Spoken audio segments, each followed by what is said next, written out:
only your Pratt Pack would come up with Adele and Comcast. Send my love for the lovebirds, because today it's anniversary in the Diolis household. His lovely wife Pam and the counselor Greg, who's right now on the Comcast Sports Line. How many years does this make for you, Mr. Diolis? This is the big 20, Rob. Really, I kid. The time really has flown. I love her. Love Pam to death, and just so happy to have been able to spend so much time with her out of my life, and looking forward to another, hopefully at least 20 more years, and some good things to come. But it's been a great ride. Hannah is going to graduate, and of course Abby finishes that first year out at Arizona. So you two have done a great job, and I know that we're just all happy for you, and I hope you have a wonderful evening tonight. And if I were there, I'd still let you pick up the check. All right. Ladies and gentlemen, here he is, the great Greg Diolis. Now, Jim Beam, Red Stag tonight. Please be responsible. You know all the wonderful bars that we tell you about that are going to be celebrating this one tonight. And, of course, Eddie Shewalk and Silverman's Distributing with Miller Lite. But remember, we have to ice them first. And hopefully with this Dunkin' Donuts iced coffee this morning, it'll make us think just that. And the Penguins will feel the vibrations. And the next thing you know, that karma will work. And it'll be all good. And they'll be headed off to the Stanley Cup Final to take on Nashville. But first things first, this approach, let's take a look at the goaltenders tonight. So I'm looking at it from Murray's point of view on a roller coaster ride from the 7-0 win to the 2-1 loss. And I'm looking at it from Greg Anderson's point of view, 7-0 loss, oh my, and then we win 2-1, but I had to be the workhorse, 45 shots. So you just don't know, but both of these goaltenders, it's got to be working on them, what they can expect to see tonight from their opponent. Yeah, I got a feel for Greg Anderson. I mean, you look at him, he's got to be feeling overstuffed. The 845 biscuits as far as those pucks coming at him the other night. They were coming from all angles, and we just couldn't get one by him. He has to feel really confident with what's going on, but, man, has he faced a lot of shots in this series. And something, the Penguins really didn't seem to be shooting the puck all that much in the earlier series, but really out shooting the Senators by a large margin in this. But they just need to figure out ways to get pucks behind him, which I think that they will do. I mean, everybody's feeling like the Penguins should win this one, but anytime you get to a Game 7, Rob, it's scary.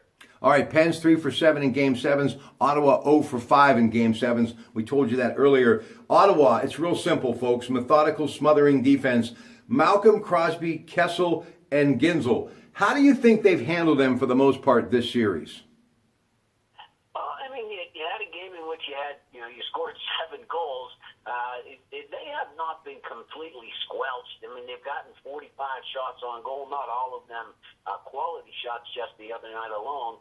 So it's not as if they have just been shut down completely. They just haven't scored enough goals to put the series away yet. So while the defense has at times appeared to be suffocating, you remember we were talking about some of the early games in the series feeling like the ice was slanted downhill towards Anderson, as many shots and as much time as the Penguins were getting in the attacking zone. I mean, even the other night, I think there was a time period where the puck stayed in the Ottawa zone long enough that the Penguins actually made a line change while in the zone and kept the pressure on, just couldn't get the puck behind him. So that pressure eventually has to wear him down. You can only bend so long without breaking. Hey, one other thing, too, Mike Hoffman, who's been surprisingly kind of the go-to guy, the captain, the defense-minded Erik Karlsson has got 16 points, so which is, I think, 7 overall this postseason as far as if you take a look at it. Some of the people that I mentioned earlier really have been at the top of the charts, and we're talking about guys like Kessel and Malcolm and Ginzel and Crosby. But he says that all the pressure is on the Penguins. They have nothing really to lose. I mean, everybody expects them to get beat because they're on the home ice of Pittsburgh. Do you think that they can kind of come in here with that freewheeling, relaxed attitude that he's kind of saying that, hey, we're good to go. This is more on them than it is us. They're the defending Cup champions. They're in their home, on their home ice. And look, everybody expected us not to even get to this point. So it's all good for us. Rob, I don't believe that for a minute. I don't think you do either. I think that's a guy who's trying to talk himself into believing that statement. Anytime you're in a Game 7 and you've been a quality athlete your whole life, you've got to feel some pressure about the fact that this is Game 7.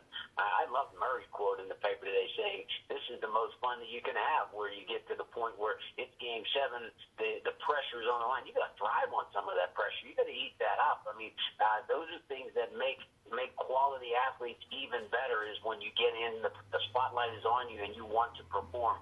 I don't believe for a second that they don't feel any pressure. Now for Greg Diulis, this is Rob Pratt. Thank you so much. Let's go Penguins, and we'll talk later tonight from the Brighton Hot Dog Shop. Good afternoon. Hey, happy anniversary, man.